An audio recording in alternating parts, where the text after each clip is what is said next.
Our voice is produced by the vibration of the vocal folds or cords. They are situated in the voice box or larynx, as it's called.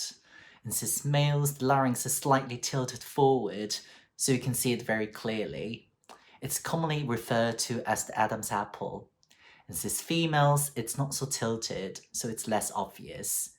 If you look down the back of your throat with a nasal endoscopy, which is a special video camera ears, nose, throat doctors use, you can see the vocal folds in motion. However, they're not strings pulled across the throat, but shelves of muscle in a kind of V shape. These muscular shelves are quite delicate, and they have white pearly colored edges, which are the vocal folds themselves. Pitch is related to frequency, the number of times the vocal folds open and close per second. In cis males, the vocal folds vibrate at around 110 Hz, that's 110 times per second. In cis females, that can be much higher at around 220 to 260 Hz. In young children, it can be even higher at 320 Hz, so this is an incredibly delicate part of your anatomy. The vocal folds are drawn together simply by air passing through them. As air comes out through the lungs, it joins together in the windpipe, or the trachea as it's called. As the windpipe meets the vocal folds, the air passes through, and the vocal folds are drawn together by a drop in pressure. This is called Bernoulli's theory.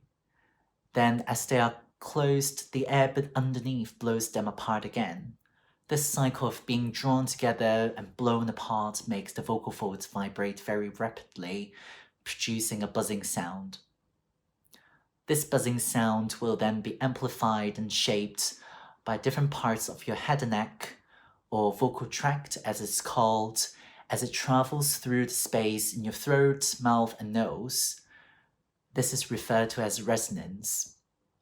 We shape the buzzing sound into meaningful words or sounds we want to make with our tongue, teeth, and lips. Most people think that you use the muscles in your neck to vibrate your vocal folds, but you don't.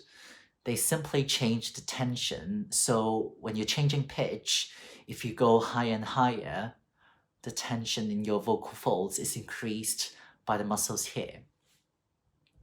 One of the things we want to avoid as you approach voice exploration is using too much stress or too much tension around the vocal folds.